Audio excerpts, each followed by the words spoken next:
Welcome to the Learning Pines YouTube. We hope this video helps. You'll start by opening the calendar app and confirming you're in the correct account. This prevents deleting the wrong events. Once done, check System Settings Internet Accounts to ensure sync is active for iCloud or other providers. If you plan to remove many events, export a copy or take a screenshot for backup. That way you can restore details later. Now select the calendar list on the left so you only delete from the intended calendar.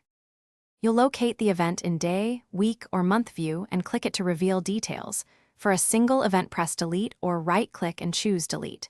For recurring events, open the event and pick whether to delete this occurrence or every future one, because that choice affects all linked dates.